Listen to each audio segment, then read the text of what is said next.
Marlo Verne. Hello. Aramana.org is a countdown clock. January 18th, 2022 is doomsday. Nobody on Skinner is safe. You are more and more in danger. You are more and more in danger. You are more and more in danger. Marlo Verne. Listen. I know. And if you think I haven't spent most of my nights this week lying awake and watching that countdown clock ticking down on my phone, well, maybe you don't know me that well after all. If I leave Skinner now, I'm walking away from Oramana, from what I saw Susan do in the caves. I'm walking away from Minnie Wilde, whose story has been begging to be told for almost a century. And I'm walking away from friends whose lives are inextricably tied to this island.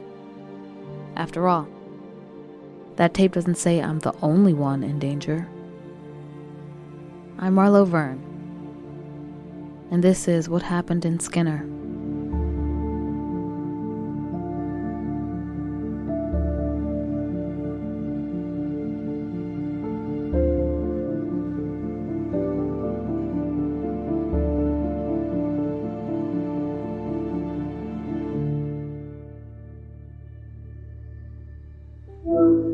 Sean, there you are. It's been a minute. Hey, Lo. You doing okay? With almost dying or with surviving because Susan... Did magic? She'd call it tugging on the threads of the multiverse or something. Well, you and me, we can call it what it is. I mean, the fuck, Lo? You didn't believe in any of it till now. Hell no. Did you? I don't know. I wanted to. But it's one thing believing Nessie's in Loch Ness and another thing seeing her up close and personal.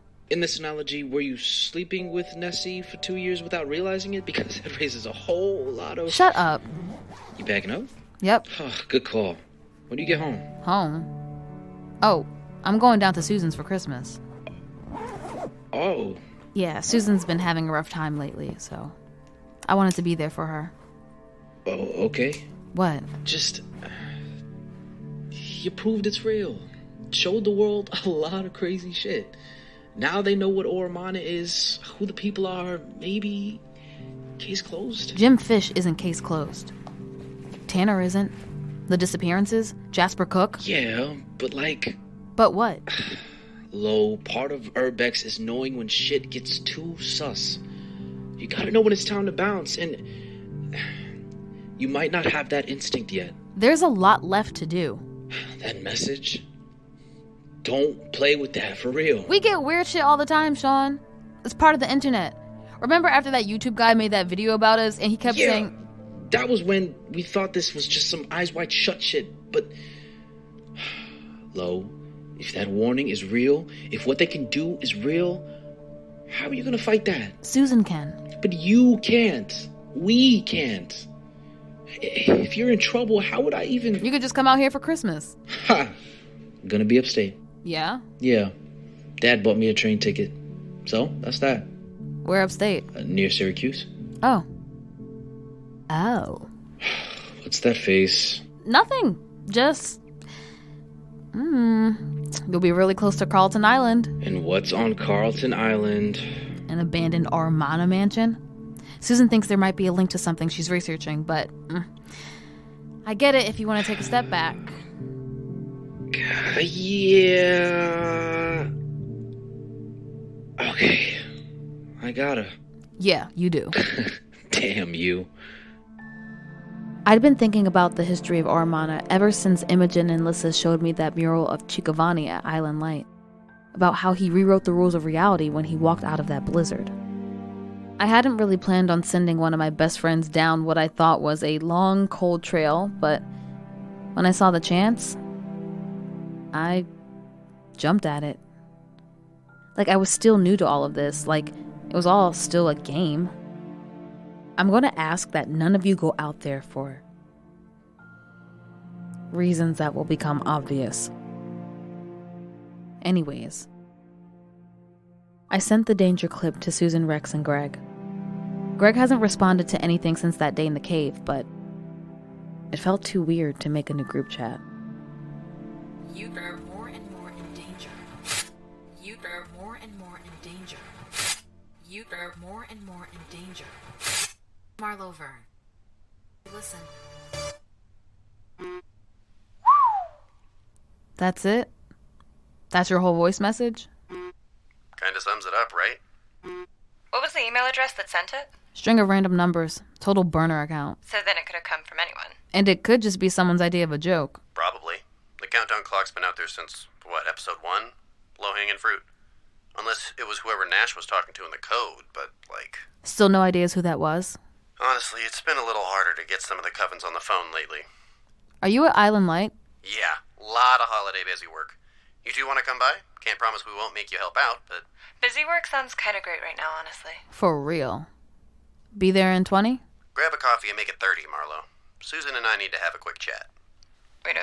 Nothing bad. Just feels like we could use a quick check-in after the cave, right? Like, a recorder's off check-in? Nah. Bring it. We're in the full transparency era of Oramana, aren't we? So I did what Rex suggested and swung by the Landslide Cafe for an Americano. The barista, the same girl as last time, refused to make eye contact with me.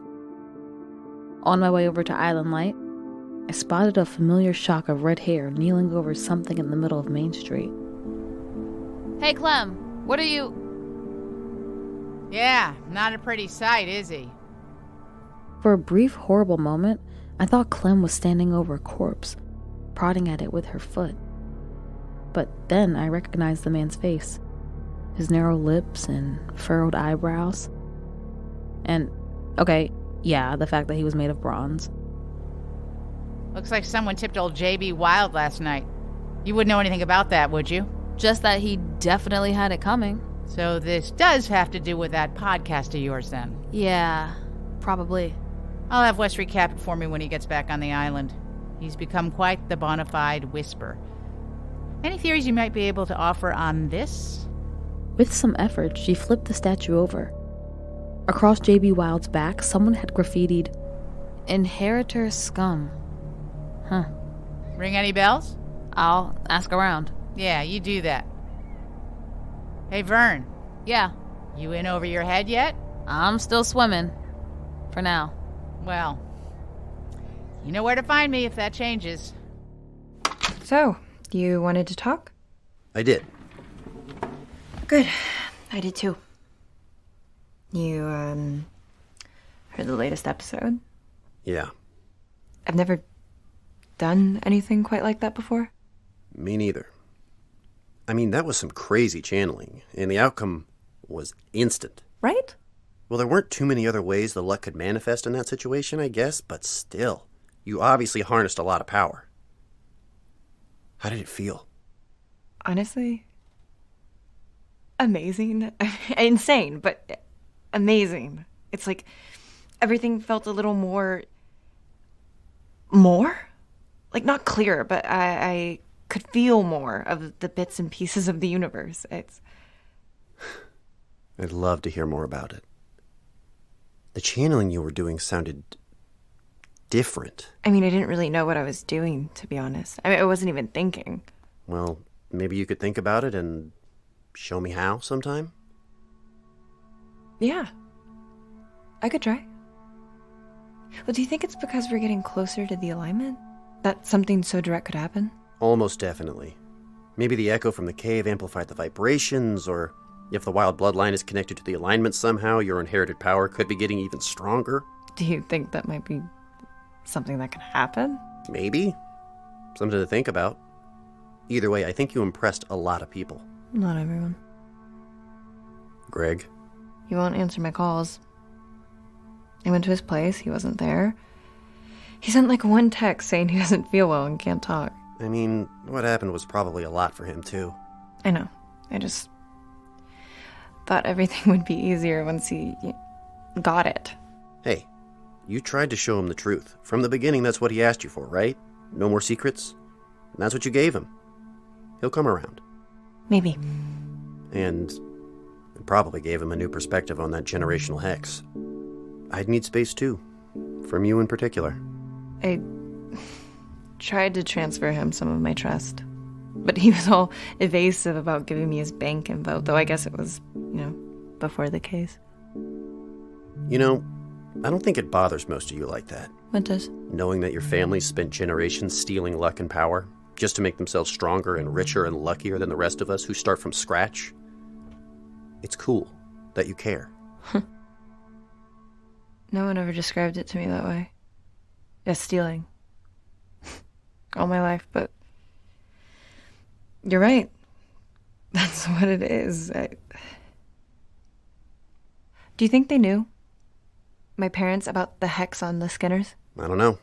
It's not the kind of thing the Inherited talk to converts about. You know, you're better than them. What have I ever done? They don't want me to take my parents' place, a lead catalyst, but really, what have I ever done to deserve that? What have I done that wasn't handed to me because of the horrible things that they did? I mean, honestly, you're the only Inherited I've ever seen question that, and that's why you deserve it. It's because of who you are. Not the name, I mean. But you can see what's broken in Oromana, and you care about fixing it. Yes, absolutely. I'm just not sure if I can. The alignment's almost here. We have a lot of power to work with, more opportunity than we've ever had. We could restore it to the just community it was meant to be. We can try to lift the hex. Exactly. I've been researching something, a way to maybe do that, but I don't know exactly what I'm doing. I have too. Really? Yeah. I'd love to work together on it. Some of the older practices are really powerful, but dangerous. Misunderstood. Yes, that's what I'm afraid of too. Incredible. So I've been wondering whether there might be a better way to channel the hex away from Greg. To end it entirely instead of directing it to someone else. Wait. What are you saying? If we can try not to amplify the bad. Then the bad we don't account for will come back to someone who doesn't deserve it any more than Greg does. You know that, Susan. Tell me you're not implying what I think you are. When you people fail to maintain the balance, the rest of us are fucked. The first families conjured power and brought war and disease and poverty in to fill the void. Because back then they didn't think that... No, they didn't think. They just took. And 200 years later, you still don't take the balance seriously because you can coast by on your family luck while the rest of us get fucked by it. I thought you wanted to make things better. I thought you wanted justice and to show the world how beautiful a balanced Oromana could be. I do. Good. Then don't ever talk to me about conjuring again or anything close to it.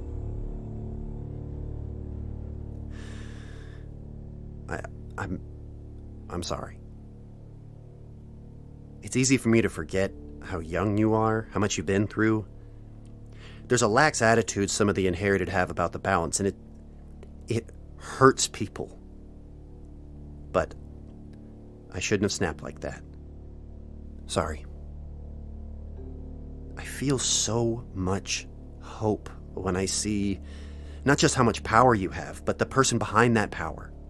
It makes me want to be stronger, more powerful, and also more deserving of that when the alignment comes.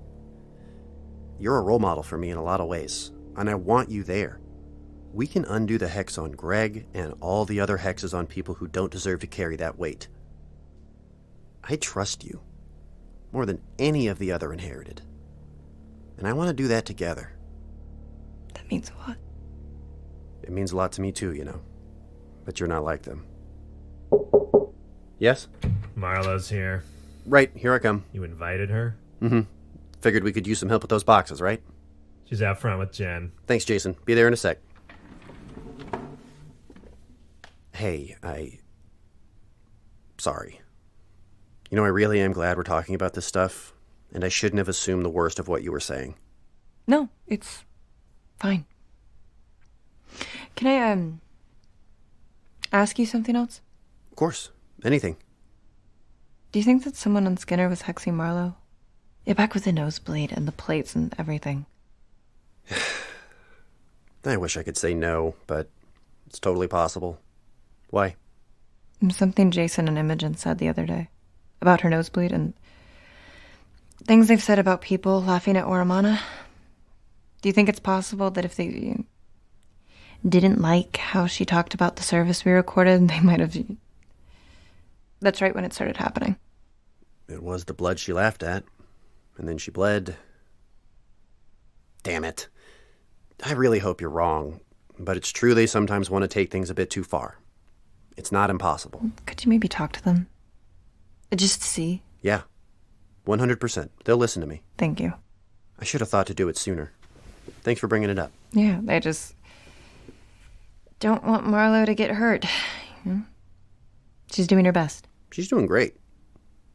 And so are you. Hey, we'll talk more soon? About plans for the alignment? Yeah. So, yeah. Somehow the hexing thing is a little bit scarier after what I saw Susan do in the caves. But I haven't had any more mishaps since Susan did whatever it was she did to unhex me. And that night she did it again, just in case. Otherwise, we settled into what started to feel bizarrely, in the midst of everything, like a soothing routine. I cut audio with my Christmas playlist in the background. Susan spent hours reading huge old books that made my eyes glaze over just looking at them. We waited for Greg to come back, or even answer our texts. But he didn't. Someone was up late last night. Your conspiracy wall. You added some cards with candle wax. I ran out of tape. And pins and, forks, apparently. Hey, I think I'm gonna go up to Catalyst today. Really? Yeah. It's been a bit since I visited my parents' spot. You can come with, if you want. Absolutely.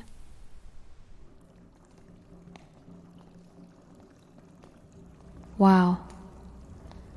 This is beautiful.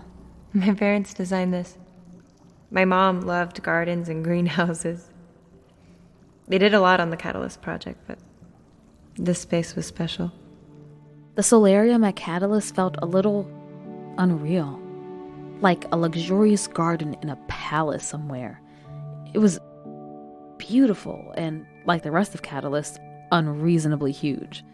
We walked through the palm trees while the Oregon rain pattered down on the glass roof. I think this one needs some water. Hold on. The person you are trying to reach is not... I heard that. Yeah, sorry. Why don't you come up here more? This place is amazing. I'd hang out here all the time, especially when it's so gross outside. Yeah, I don't think I've been here since the official opening of the East Wing. Vertumnus's idea, of course. Seriously? But it's your parents' thing. Yeah, I feel like they're here when I come here, you know? Which sometimes is good and sometimes isn't. Did I ever tell you how they met? I don't think so. It was in New York. Your mom grew up there and Dad was there for some academic conference. It was one of Aunt Opal's infamous garden parties. Dad said he saw Mom through a wall of flowers and branches and fell hard. Mom said it took a little more effort than that, but they both agreed that they started falling in love in a garden. And that's why they named me Susan. It means lily. God, I'd almost forgotten about that until just now, which is crazy because That's really sweet. I love that. You wouldn't know it, but there used to be a huge garden around the house. He planted it for her when they moved in. It's mostly dead now. You could replant it. I'm sure Greg could help. He's handy like that. We should move in some pipe and drape so it doesn't look so empty. You think it'll look empty? I think it's a possibility. And whose fault is that? Honestly, it's a bit gauche to be acting like you can just patch over what... Oh, Susan. Wow, I wasn't expecting to see you here. I've never, Hi, Marlo. It's so good to see a wild in the solarium again. Oh, yeah. Yeah, that's great. It looks great. Susan, can I speak with you briefly? Privately? Sure. Give me a sec, then we can head out. Hey. Hey, surprised to see you two working together. Yeah, well, me too. So, what exactly is supposed to happen at the alignment? Are you gonna, channel and dance around the greenhouse? Not exactly, no. But yeah, channeling is the integral part of it. Everything else just serves to strengthen that. So you know the alignment is a time where there's immensely more energy to channel? Yeah, you said it's once in a lifetime. And because it is so rare, it's hard to calculate the exact date. St. Charles, the New Orleans coven, spends a lot of time studying the world, stars, planets, so they throw out a date they think, but it seems kind of like a bell curve. But yeah, the alignment is it's like this fleeting moment of hope for Oromana, a time when anything is possible, so they set up a lot of ceremonies and stuff for it. Anything is possible? Like, anything? Isn't that dangerous? Like you said, the stock market crash was in 1929. Ah, therein lies the preparation. I mean, hypothetically, each coven should come together at the height of the alignment, pull that energy together either for a specific purpose or to kind of make sure everyone's using it the right way, But yeah, Catalyst was supposed to be ready for this. It was going to be the first place big enough to fit all the covens in one place, kind of bring them together, more than they ever have been. So, we'll have the Skinner Coven and a few guests from around the country, but this January was meant to create a unity from the chaos. And that's what you wanted. More than anything. But not the way they wanted. And either way, Vertumnus made sure that won't happen. Not in our lifetime. It's, more than a little frustrating. Yeah. Surely you can see the impact of The person you are trying to reach is not as I was saying, available. the impact No. our podcast is having What? is entirely damn telemarketers. The person you are trying to reach is As not. I was trying Oh, to say shit. before I was interrupted, Shit. I realized that numerous connections around this podcast and some of Susan. those personal. Which Hey, what is it? It's, for you? What? is there a problem? No problem. Marlo, what's... Susan, you know this number? Yeah. Why are Just listen. you... All right. Ugh, I swear, take me off your list. What? It's you. On the other side of the phone. Yes, I have a phone. Most people do. You're on the other side of that phone? Oh, fuck. What's the meaning of this? What's going on here? Another one of your stunts? No, it's one of yours. You're being ridiculous. Susan, you let these people into our most sacred spaces and let them speak to me like this? This disrespect? I won't stand for it, and neither will 71st. The man who killed Tanner Young called you right after he killed Tanner. What the hell is this?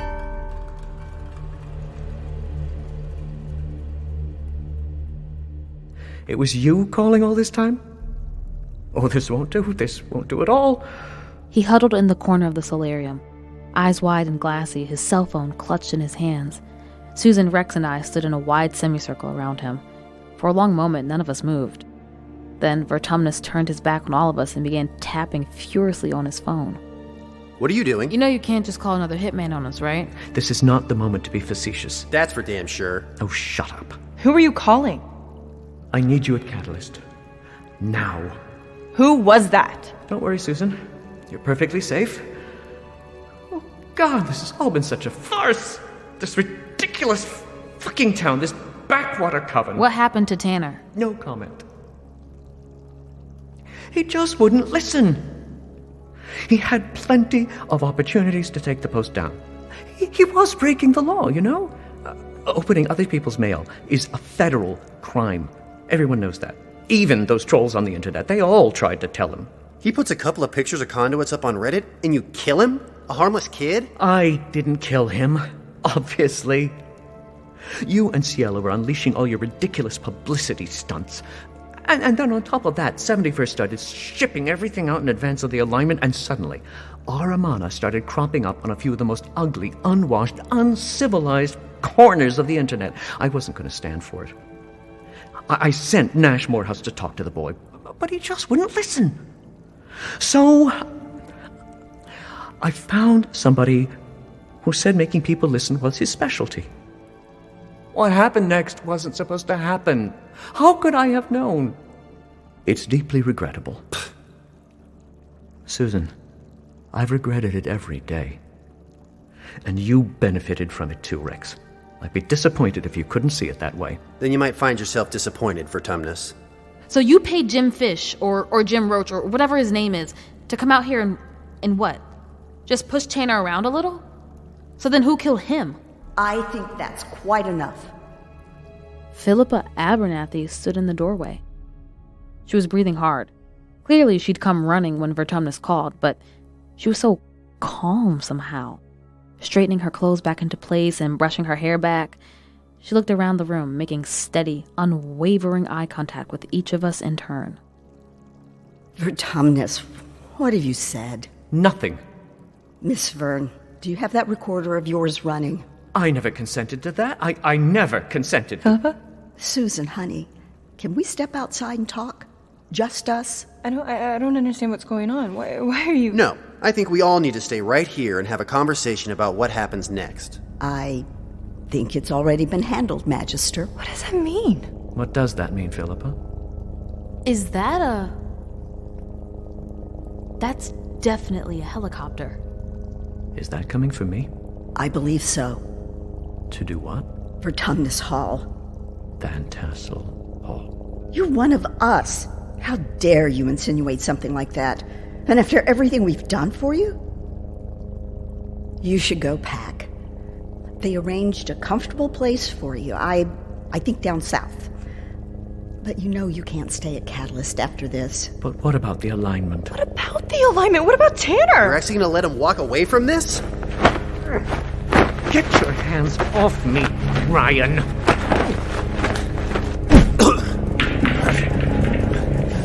Almost before we knew what was happening, Vertumnus elbowed Rex in the stomach and took off down the hallway. Rex and I chased after him, but in the clearing outside Catalyst... Here! Here!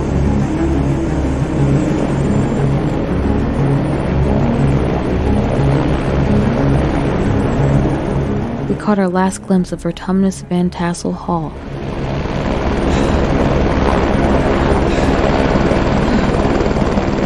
Fuck!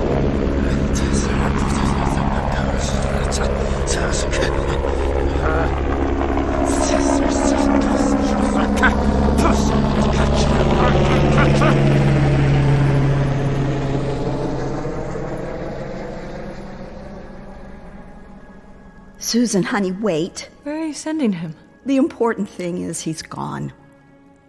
I don't know exactly where 71st is placing him.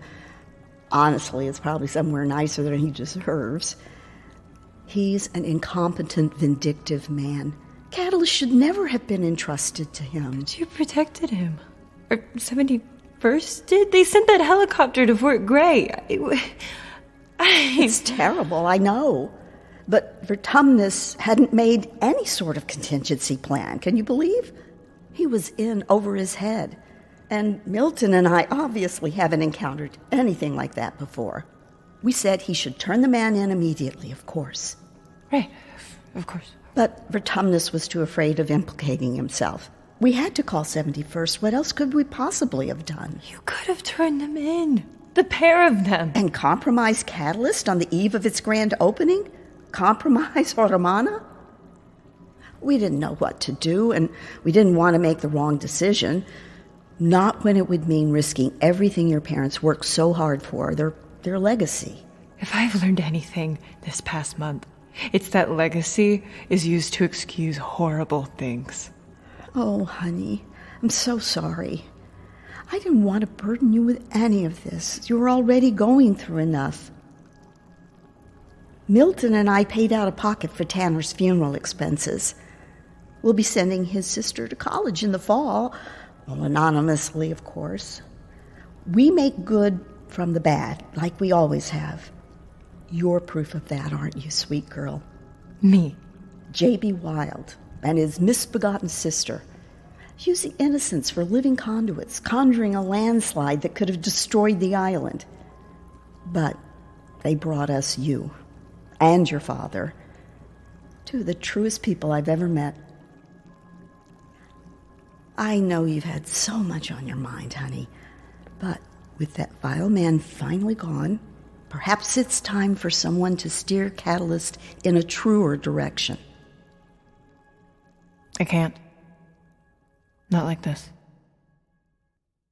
The week after Tanner Young died at Pacific Rock Cannery, a celebration of his life was held at Skinner High.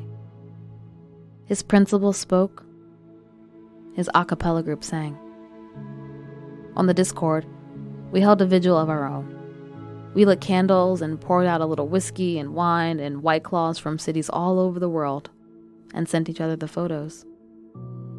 So, to be sitting here now, telling all of you that I couldn't get justice for Tanner, we're doing what we can. Susan got the recording of that whole confession from Philippa. We gave it to Clem. But is she going to be able to find the guy in the helicopter who killed Jim Roach? Will she be able to find Vertumnus? And does any of this make anything better for Tanner's family? I don't know. And that's making it kind of a hard Christmas. Sugar, check. Lemon juice, check. We just need the whipped cream and then we are good to go. Remind me again what needs lemon juice and whipped cream? Lemon ice. Lemon ice? Lemon ice. Greg's grandma, the nice one, used to make it for all the holidays when he was little. He swore it was the one tradition his whole family looked forward to enough to stop fighting. It's still his favorite dessert. We make it every year for Christmas. You sure he's going to make it tomorrow? Haven't been able to get him on the phone or text. It's Christmas. I guess, but... Greg's coming, Marlo. We fought before, but that never gets in the way of Christmas, let alone lemon ice. So, have a little faith. He was pretty spooked after everything. Maybe we shouldn't... Damn it! I'm just saying, maybe we shouldn't pressure him. Not that, they're out of the cream. Damn it, God. Every year I forget to grab it early. It keeps in the fridge. Why don't I just fucking think of these things? Jesus. How about ice cream instead? No, it's gotta be lemon ice. Susan, I don't think he's coming this year. What if we try and make it for New Year's instead? Give him time to wrap his head around No, everything. he'll be there. It's Christmas. He'll be there. Maybe they have some at the end of the aisle. Hurry. Susan. Oh, yes. Crisis averted. Okay, now green beans and sweet potatoes, and we are good to go. All right. Lead the way. We never heard from Greg. And by 7 or 8, Susan couldn't take it anymore. So she drove up to check on him while I stayed at the house and edited. No rest for the weary. Not even on Christmas Eve. I just got the score from Aurelie. It's really good. No Greg? No. Was he out again? No. He was there. But he didn't want to come for Christmas Eve? No, he didn't. Is he okay? Honestly, not really. But he definitely doesn't want my help or my company. Should I go talk to him? No, please don't. He needs space. Okay, well, pretty soon we gotta kidnap him and make him come down here. I mean, we kind of solved a whole mystery. Yeah, I guess. Merry Christmas, Whispers. I wish I could say everyone made up in time to come together for a Christmas special, but before, well, everything, Susan had gone all out. I mean, seriously. I'm talking lights, a huge tree, nutcrackers everywhere. The dining room was perfectly set for a beautiful dinner party. But when it came time to celebrate, there we were. The two of us, just sitting in the living room by a dying fire with a near-empty bottle of whiskey and a pair of scissors. Is there really any point to any of this anymore? And it's just you and me? Susan Migdalia Ciamar Wild. Since setting foot on this island, I've been hexed, slept on a blood mattress, watched someone die, and almost drowned. 3 times. The least you could do is help me make the best paper chain since the winter of 2018. There's no way we're beating that. That thing was a monster. Plus, I'm not seeing my mom for Christmas, and I miss her. Love you, Mama. Love you, Harriet. So we are sitting here, and we are ignoring our problems, and we are making a traditional Vern holiday paper chain. Got it? Yes, ma'am. Good. Now take a link. And a drink. It's cold in here. Fireplace doesn't do that much, does it? It's a big house. Always gets colder when it's empty. I'll put another log on, if you want to stay up a little longer.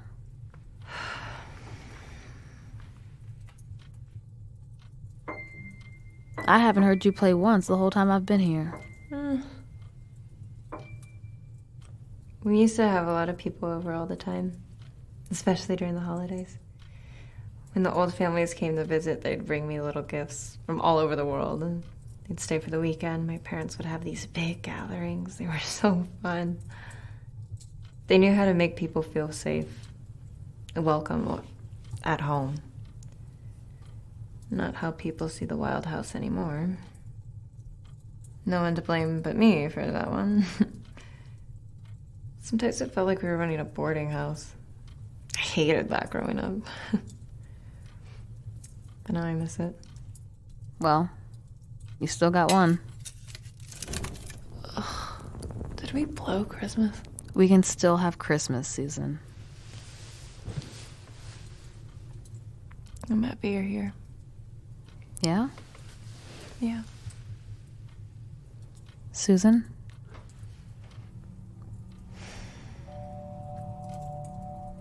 Merry Christmas.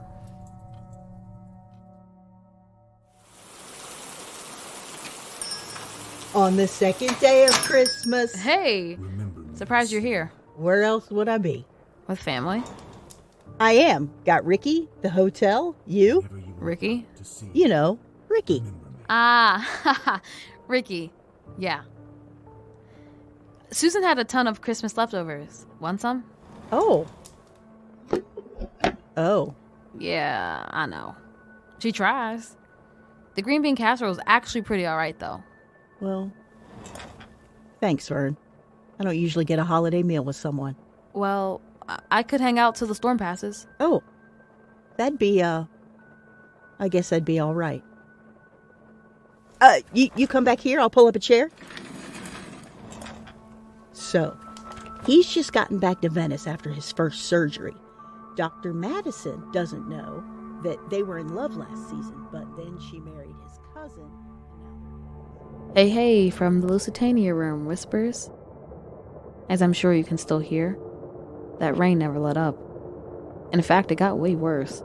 So, after Sadie and I shared some green bean casserole and finished her soaps, she made me promise to spend the night down here.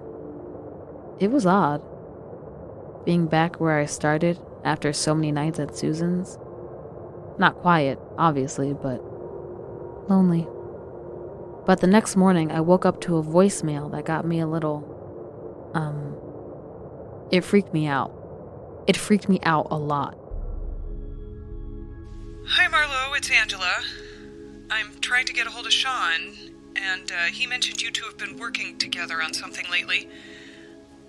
Have you heard from him? I thought he was going to his dad's for Christmas, but it sounds like he never showed up. We're starting to get a little worried. Call me back. I called Sean's phone immediately, and...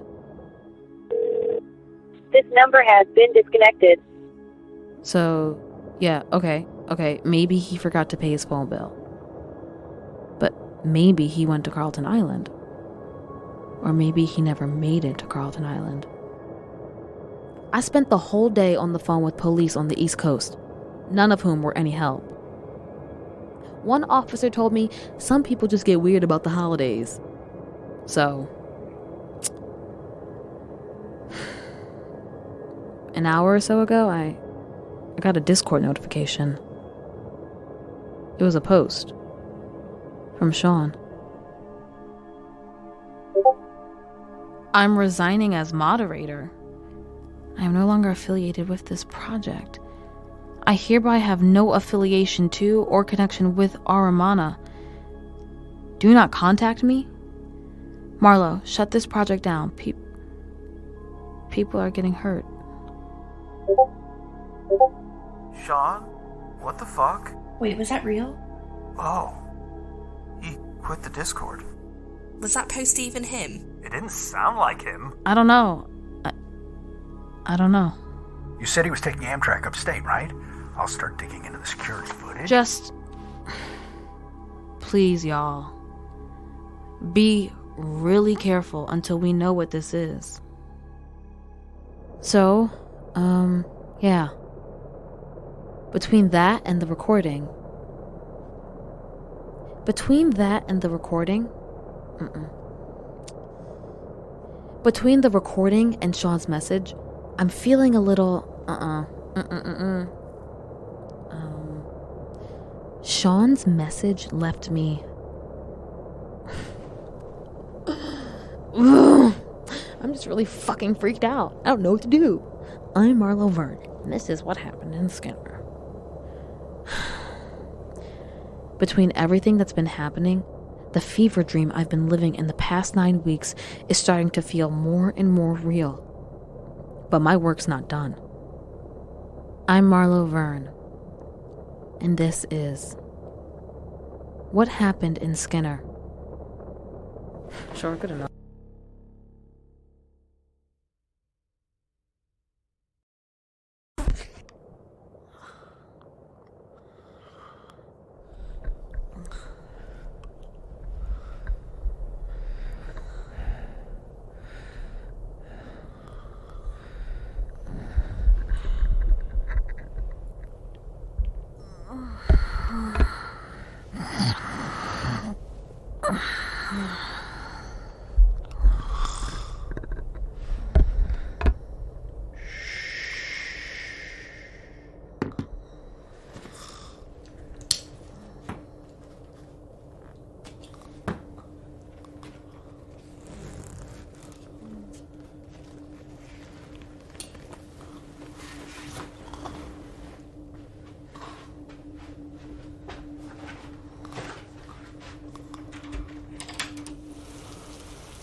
What Happened in Skinner is produced by Mazama Entertainment, with new episodes every Tuesday.